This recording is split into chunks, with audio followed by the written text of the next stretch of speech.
So that in itself, but when they get rid of me, we're in the Premier League, they have no replacement.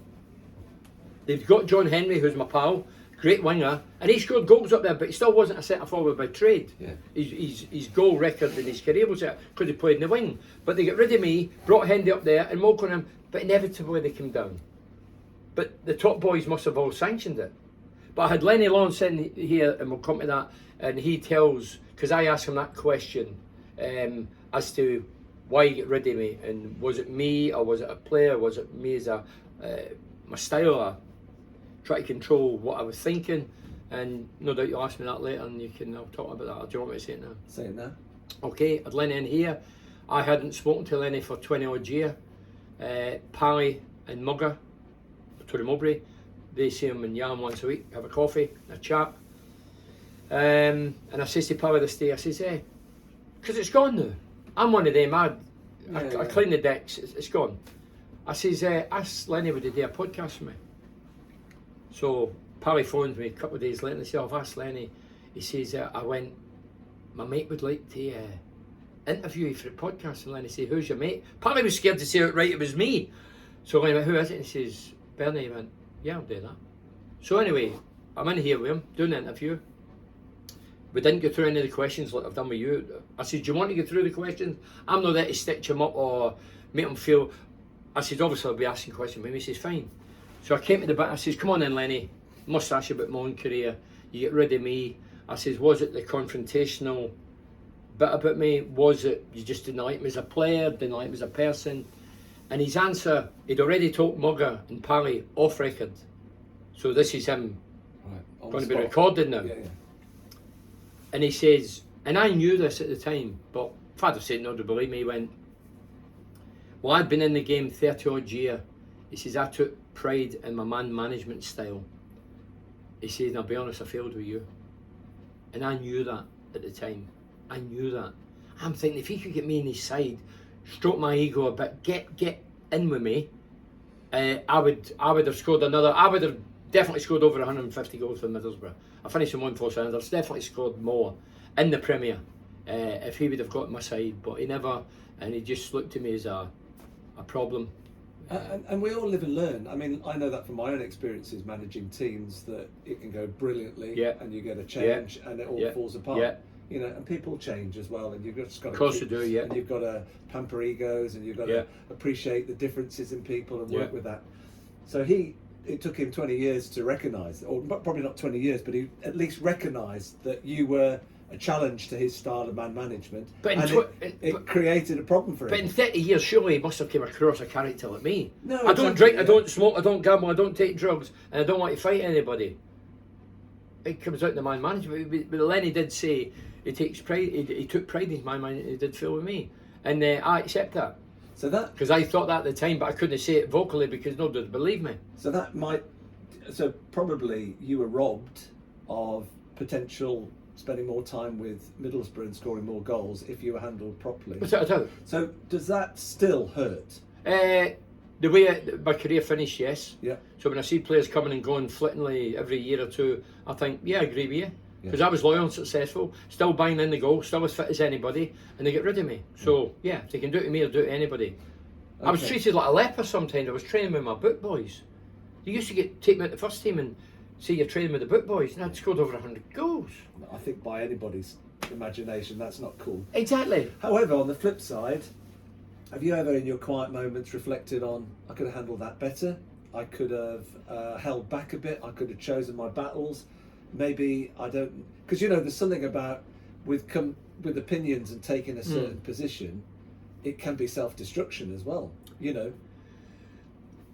I'm one of them, if I've got something in my head I have to say it. Everybody will vote for me, people call me eccentric, I know you're eccentric, that's why you talk to me.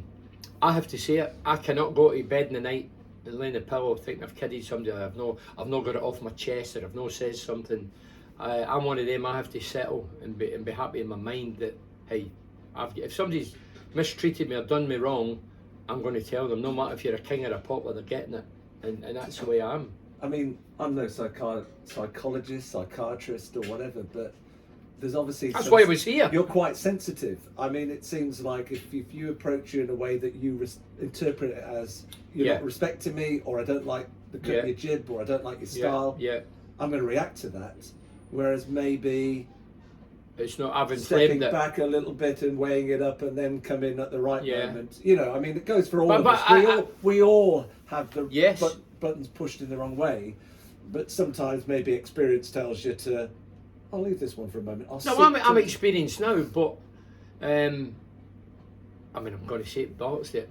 In the lounge, I do the lounges. I do the Legends Lounge, and I had somebody on a few weeks ago. I'll not say that to protect his ID, and he says, well, anyway, he does his bit. Everybody's laughing. 240 people. Everybody's in stitches laughing. Then I get pulled in. Somebody says, look, the modern day, we have to have a word with you. It's not you, but it was your guest. The guest swore and he was racist. Now I went, hold on a minute.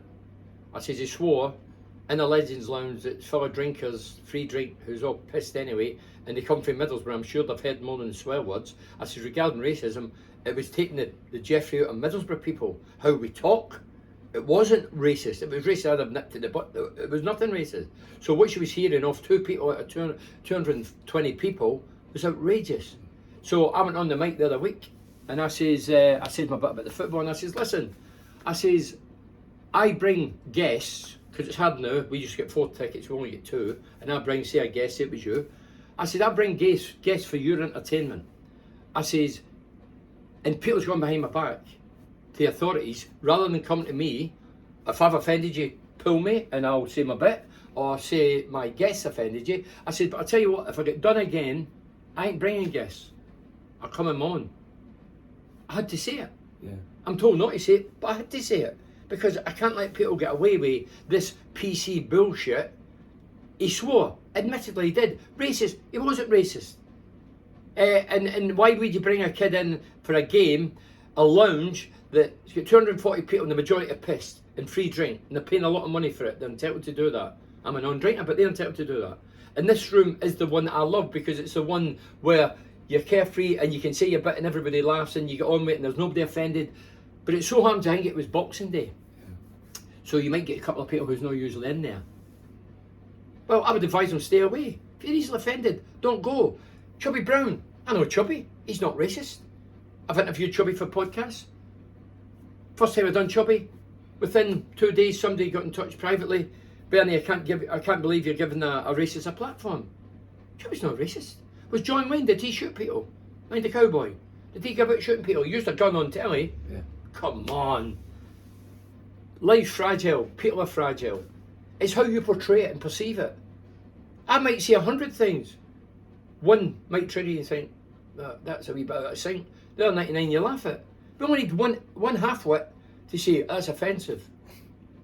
I don't live in that world, I'm sorry. But we can't beat every one of those people that think whatever they think. No, some people have got mental issues, and I totally get that. No, but I mean, even so, you're always going to get a minority having a view. No, but why should the majority override the majority? I thought in life it was a majority. When you do a vote, it's the majority that win the vote, not the minority. But the minority, this small fraction of people, are causing chaos within society. Yeah. And I don't see any of the football things that we try to help. I think it's inflaming the situation, because they're ramming it down your throat. No, but the beauty is for you, the majority turn up every week and they love what you do. Sadly, 1 or 2 people step out and they're always going to be. So here's the flip side. But it's a shame that might upset your position. Well, I'm not bothered at my position. I have no position. Because obviously it's upset you and you want to kick out. No, but I'm trying to protect the people that I'm bringing. You probably walk for them because the club might have said, well, you know, it's not cool. It's without a doubt. I mean, look. A couple of years ago, in the lounges, I mean, I'm talking about our club, what will happen all over the country. I'm not specifically downgrading Middlesbrough. But years ago, and when I did get 4 tickets, I said to these lads, look, you need to be smart casual, can't wear denims.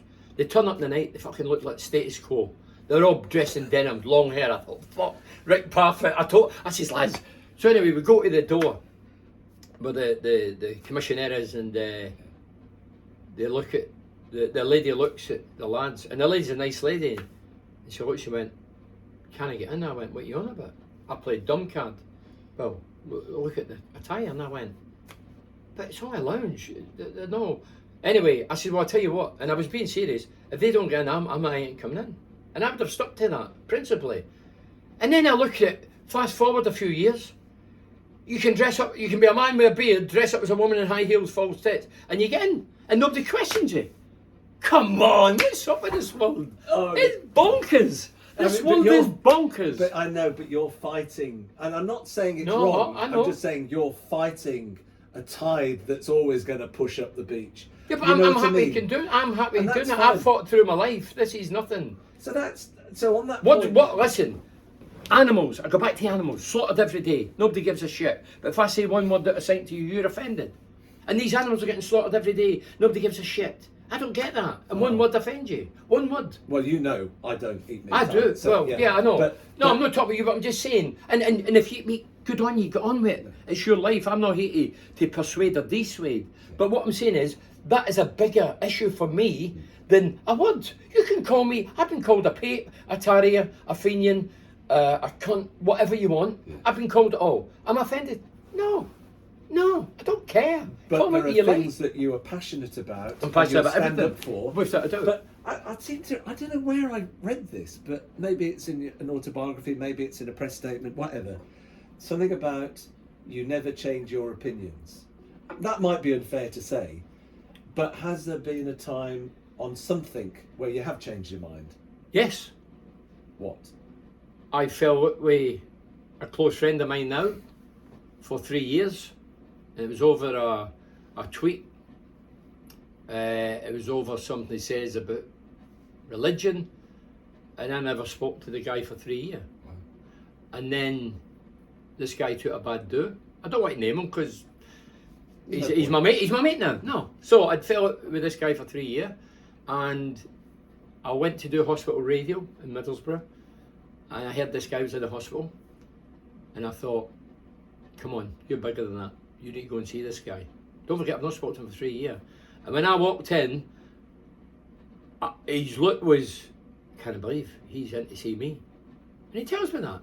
But I think he's grateful that I went in, and now we're pals. And he's a bit more grown up. I wouldn't say I'm more grown up, but I'm big enough to do that. I just think that life's too short. You can't keep holding grudges or fallouts or... so, as I say, I'm his pal now, so great. So that's a wee instance where I have thought, come on, you thought you were right then because he done this, and you were offended as a Catholic, but come on, you're bigger than this. Yeah.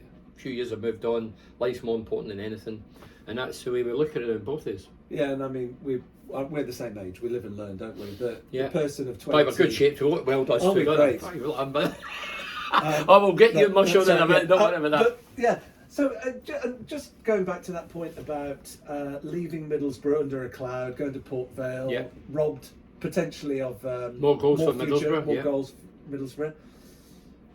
I bet you hadn't guessed that so many years later you continue to walk into Borough and you are still very respected, even not just by your generation, but also kids, their sons, their kids. You know, I mean, I walked in with you, and you get a lot of, I'll say it, love. You know, a lot of attention. I think you wouldn't have known that at the time. Oh no! Don't forget. So that's endured, hasn't it? Whatever you gave to Middlesbrough has endured. It's remembered all this time. I mean, some of the players and now. There's no substitute for that, surely. You know, if you had another 2 years or 3 years, or maybe even less of a career because you got chopped out for whatever reason. That must mean a lot to you for that to have carried. I mean, I think my profile was. That can't be replaced. I think my profile was still intact with some of the younger generation because it was on the radio for 14 years, 2 hours every night, Monday to Friday. 3 years of opinions. Mark McDonald, former Newcastle national striker, England, last player to score 5 goals. Eric Gates, UEFA Cup winner, played for Sunderland, won the UEFA Cup at Ipswich. Myself, loyal to Borough. We had this show called The Three Legends, right over the North East every night, and I think that kept the profile. Not that we were out to keep the profile, we were only out to get a job and get a few quid. You talked about something you love. And we spoke about the passion of the North East. I mean, that radio show would last 2 minutes in the modern world because we had big egos, big opinions, and didn't give a shit. And we were in bed with none of them at the club. radio stations associated with the football clubs now, Middlesbrough included, they're in bed with the club. That's how they've got the job. That's how they get the gig. And I wanted to mention Ali Brownlee, who was an important guy in your life. Oh, wow. What did you take from him? Ali taught me the art of radio. It still runs today. Ali taught me the art of radio. Okay, so you went into that fresh. That's a completely new territory to you. Some people don't know, certainly the younger listeners won't know. There was a guy called Malcolm Allison who was Man City manager, who came to Middlesbrough manager, used to wear a fedora hat, puff a big cigar, flamboyant, colourful, charismatic character. He swore twice on there while doing the commentary with Ali. I think he used the word fuck once. The fucking referee's having a nightmare. He was disciplined and reprimanded. And then they played, I think it was Man United. Ali tells me the story many years later that at Man United, he says to the referee, he was having a bad time, and Big Malcolm says, he's a fucking Catholic, something like that. He says religion as well. So he had to get the chop, and I got brought in. My first game with Ali was at, it was New Year's Day against Arsenal at Highbury. Highbury's no longer there. And they'd two commentators then, a guy called Dave Roberts, Ali. And it was all new to me because you've got the bit in your ear, you're trying to concentrate what you're saying, somebody's rabbiting your ear about results for somewhere else in the country, and that was off-putting. And Ali put me out of a mini a hole in that first year, and he taught me, and then we became pals with Borough TV. So we had the Borough TV with the radio, we were making good money, we were loving it, both of us were passionate. But Ali, when I look at Ali's style in life, Ali was charitable, thoughtful, grateful, professional, and he would help anybody in anything. And I always say in life's cruel. The good guys get taken and the bad guys live forever. But Ali, it's talking about Ali, we lost the commentary. We'd record figures. They have radar figures on radio, and they're all monitored every 3 months, and we had record figures. UEFA Cup finals. We fly to New York, we get an award, the Gold Radio Award. Magical. Everything paid for. Couple of days out there, come back with an award. Magical. 4 months later, we lose the commentary gig. How do you work that? Well, it's the same. 500 games. 500 games we did in the commentary. 500 games, 10-year period. Won an award. A few months later, we lose the commentary. Ali ends up going to the BBC. I end up staying with the Legend show, so we're not together as a pair. Why did the BBC not get the two of us? We had short talks about it. A lot of people don't know that. But I said I wanted the Legend show as well as the commentary. Never happened. Yeah, but I'd have lasted 2 minutes in the BBC. Well, there are no guarantees in life. It's like football, isn't it? Anything can come along and just steal it from you. But again, like Middlesbrough. Rugby. No, but so it's almost like, most people cruise through life and they do their job and they, maybe have families and they just see it all the way to retirement, and it's smooth, and hopefully it's smooth, because people do have hard lives, obviously. But in your life, wow, it's not just coasting. It's turbulent. Highs, dips. Yeah. 1 minute you're riding high in Middlesbrough and somebody pops along and it changes it for you. You move along and then your career basically. But I always thought I was taught at a tender age with my father, who I loved, and my mother. I was taught that when you're doing well, that you just keep going. But I lost the Middlesbrough gig, and I was still in form. I was still fit, and I was at my peak. And I was in the top flight. And then top of the radio, won the New York Radio Award, and lost that as well. I thought you lost jobs when you were on the way down. I lost 2 jobs up here. I don't get it.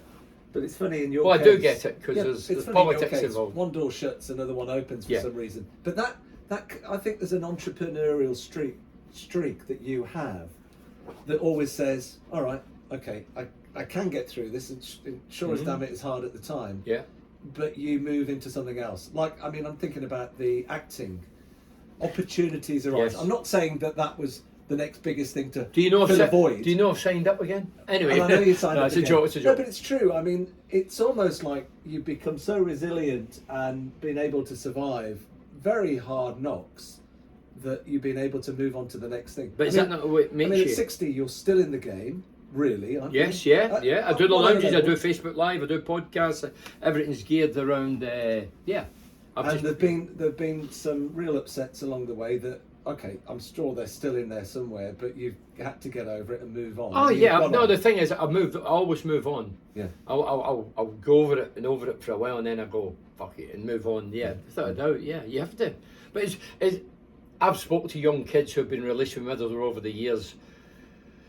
One in Redcar this night, we're sitting there in the sauna. This young kid, the kid says, "Oh, he played for Middlesbrough." I said, "Oh, did you, kid?" He said, "Oh, I've just been released." I said, "So what are you going to do now?" And I've had this conversation with many kids over the years. Well, probably just chuck it. And I said, "Well, why are you chucking it?"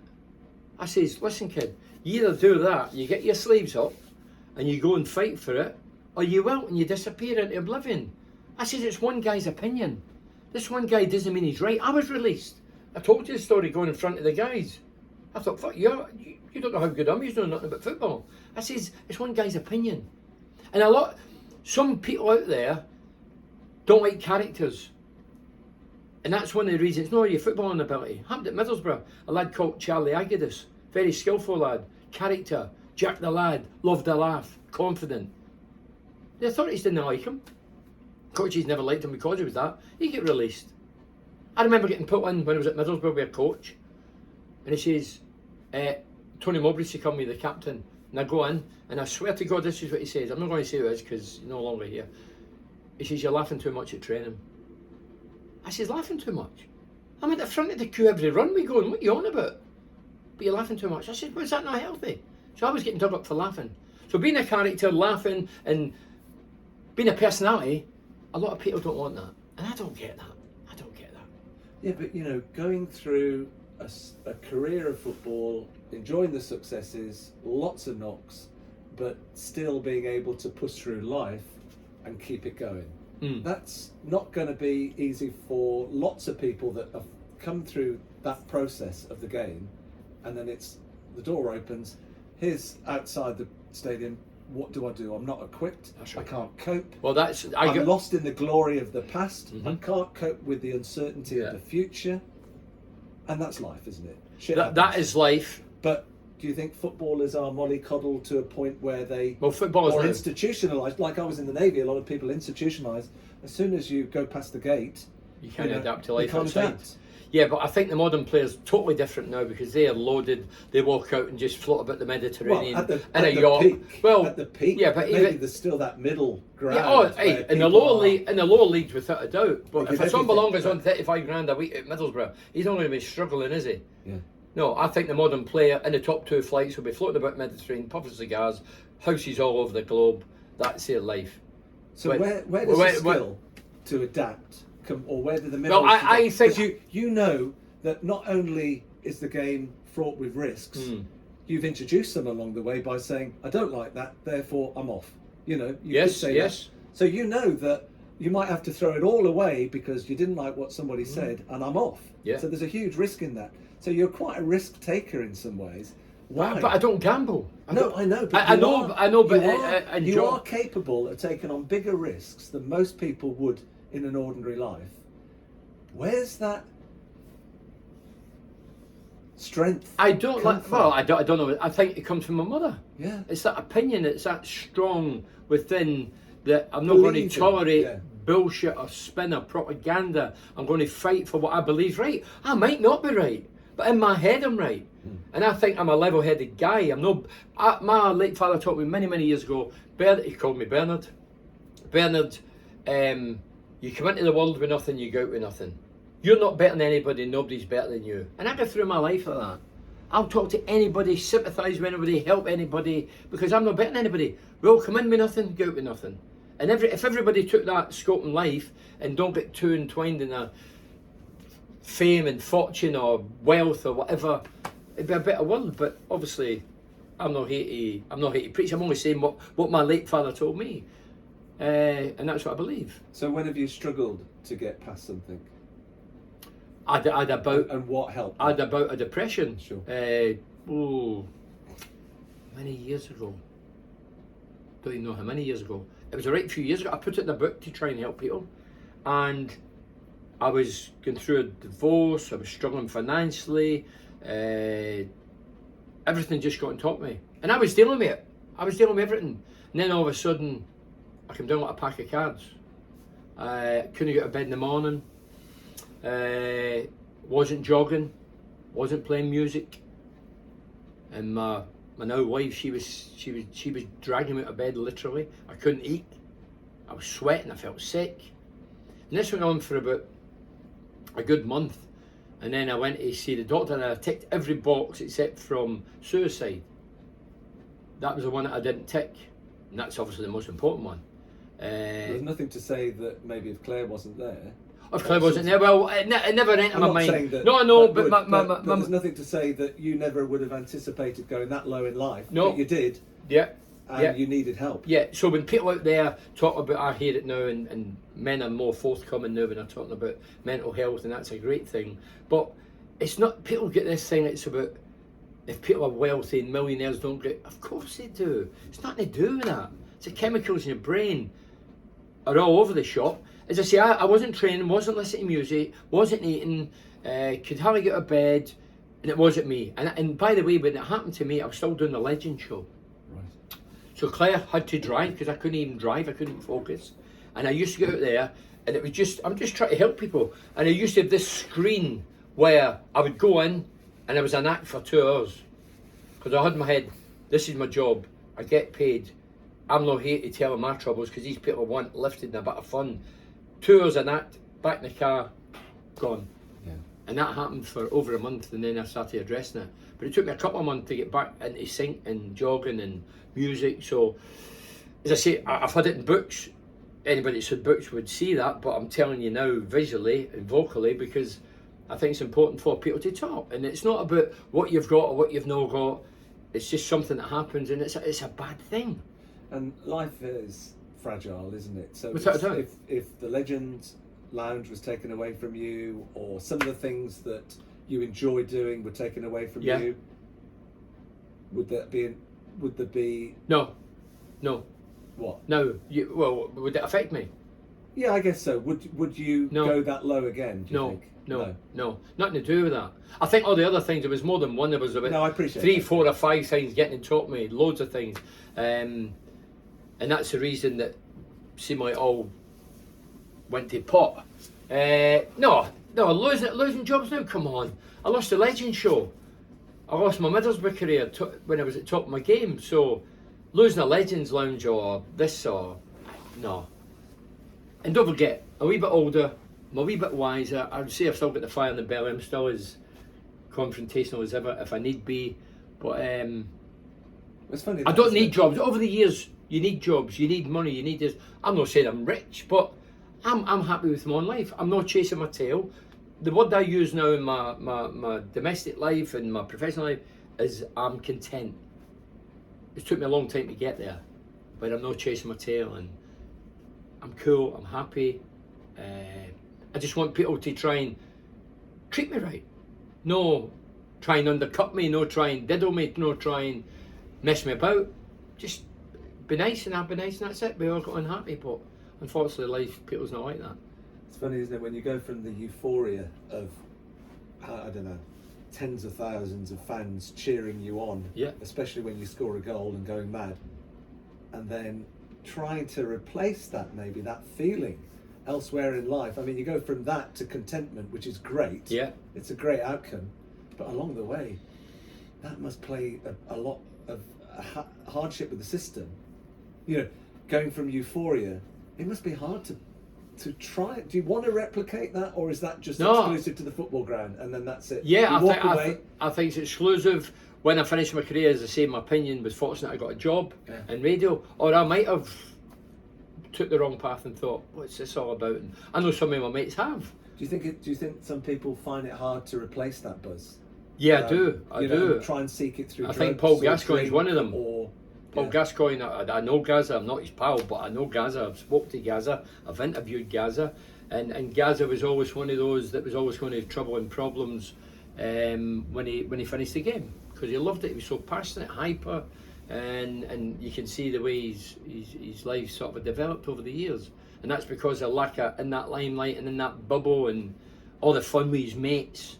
Because what happens in the dressing room, 30 odd lads, you've got the younger kids, you've got the older lads, there's banter, people nailing your boots to the floor, putting round jets in your neck as you come out the bath, and you get balls of fucking fire and all this kind of thing, all the horseplay. You'll know it, been in an area. All this horseplay going on. Then you come out of that and you've got 2 or 3 mates. No, that horseplay. Forget the fans. I'm not saying forget the fans. The fans are paramount in football. They're number one. But all your teammates in the banter, that all disappears.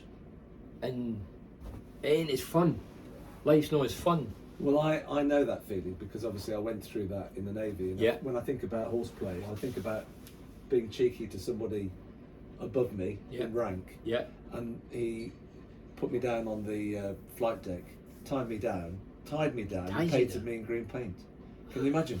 And I tried to take all this paint off me. So that's banter. Right. Well, I don't know no, but that is something you won't replicate. Nobody will do that. And it's funny that 35 years later, I'd meet up with those lads, right. And it's like falling back into the same kind of pattern of chat and fun. Yeah. And I know these boys. I know them. Sorry. Sorry. I haven't got to the question yet. I know these boys as we were, just stripped of anything else. Yeah. Forget egos. We just know each other. Yeah. We know the hardships. We know the good times. We know the bad times. Yeah. We know it all, and it's great. And you can't replace that, really. No, you can't. It's very hard. I mean, for me, I know your circle of friends now. You're very loyal to. Yeah. They're pretty much the same. Yeah. They're not tied. They're not lawyers. They're not millionaires. They're not tied to. Yeah. And they're important to you. I know that. You don't seek friendship outside of that, do you? Or it doesn't really come in the same way as it did through the footballing days? No, I know you've got your footballing mates and you're close to them, but... No, I've... some mates, some guys out there, or some women or whatever, keep in touch with people who are wealthy, well-known. I'm not one of them. You know, I go about with guys that worked at the swimming 30 years ago who... Even if you sit, look to he knows who he is. No, guys like that, because they're my pals, they're not in the public eye, nobody knows them, they're just lads that goes about, and that's where I'm from. My mate, I call Elvis, there's no little Elvis, lives in Glasgow. I went to school with him, primary and secondary. He's my pal, I phone him every night. Right through the pandemic, I would phone him every night because he lives in his own, near Hampden Park in Glasgow. And I was in touch with him last night and every night. Guys like that still mean everything to me, you know what I mean? Forget we'd still talk football, but forget all that. We're talking about the human side now. It's not what who you are, what you've done, what you've not done. No. It's the friendships that you build up and guys you can trust. You know what I mean? I think trust's probably the biggest thing. Yeah, I'm one of those guys, right? I'm big in the mouth. I can talk all day, as you well know. But if somebody tells me, don't say it, don't repeat that, I will not repeat it. No. Because that's my style.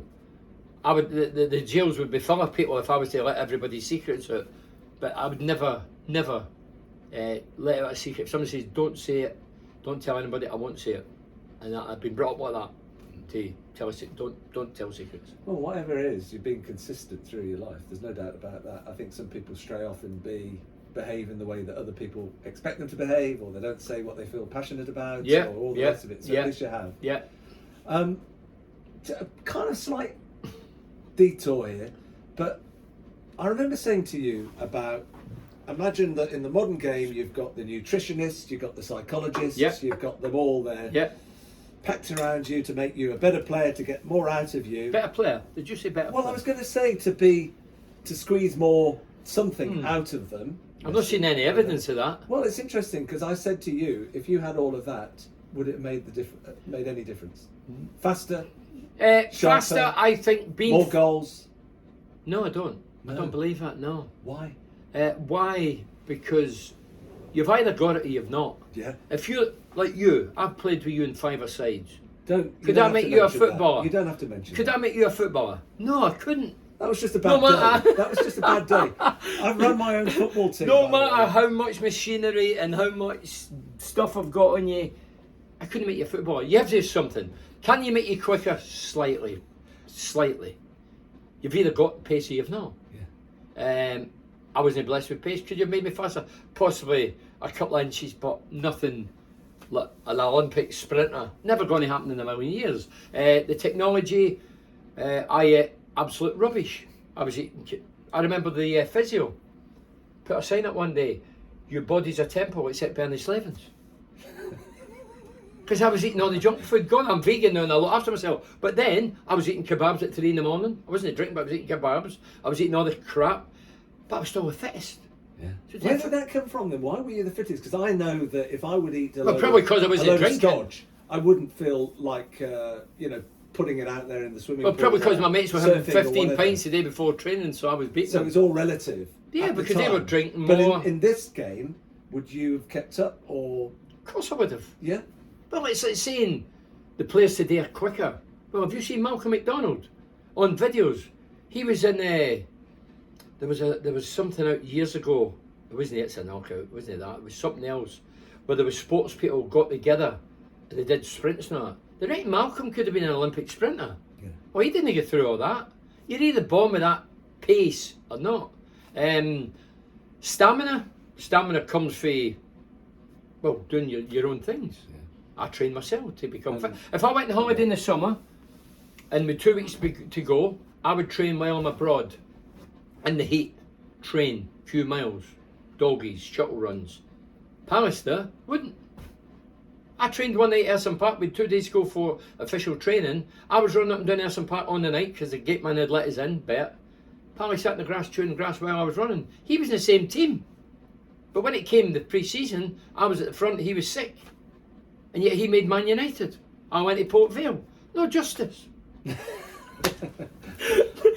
justice. Maybe you should have eaten some broccoli or something. That might Oh, have can I just say that was funny. So Pally's with Man United.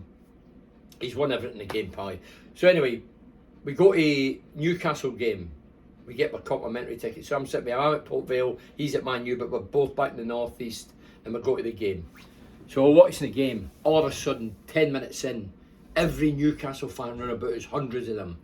Who the fuck am Man United? And they're all standing up and I'm going, Pally quietly me and I'm saying, Pally, just keep trying to watch the game. I know it's hard, just don't look at anything, just keep trying to focus on the game. And they're, who the fuck am Man United? I was quite enjoying it within.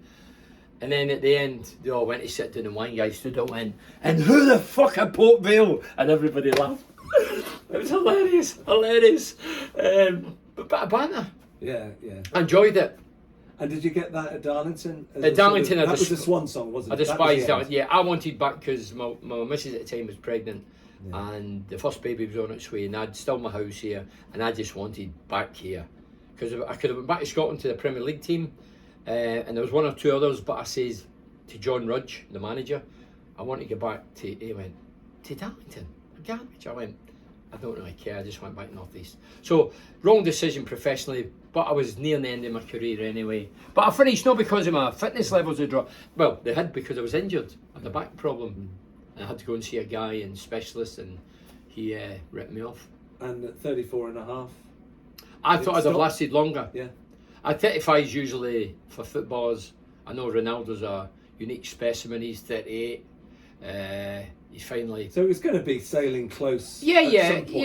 But I Yeah. thought I'd have went longer because I looked after myself. But, Right. But hey, I was more than happy with what I'd achieved. Okay, and now you've modelled yourself on Morrissey. In Well, every way, the way you dress, the way you do your hair, the way you speak. My a opinion, great philosopher. Yeah. Yeah. Well, this is actually a Morrissey t-shirt. You know And that? it's a Morrissey t-shirt. Yeah. Yeah. So you got it bad. What is it about Morrissey then that Morrissey. means so much? I'm to you? intrigued to people. It's different. As I say, I've seen you. And I thought I you mean, were just as different. well it's not Johnny Rotten, but anyway. Anarchy in the UK. Around this I'll say that village. at the end. Morrissey. I'm attracted to Morrissey. When I was about 17, 18, I worked in the gardens in Glasgow for the council. Yeah. And there was this guy who used to turn up. Do you mind Matt Almond? It looked a bit like him, but his hair was way up here. Black hair, dyed black, up here. Soft sell. Yeah, soft sell. It was at soft sell. He used to wear eye makeup. This is. I know the time. I know, but this was something totally different for me. So I used to look at him thinking, he's a strange character, but it's quite appealing. That, you know what I mean? Yeah. Different. And I used to stare at him as if he's for space. And then one day he started singing, "Let me get your head in the conjugal bed. Let me get my hands in your mammary glands." And I went, who the fuck is that? He went, the Smiths. Oh, well, that was me. I went and purchased a couple of albums, Smiths.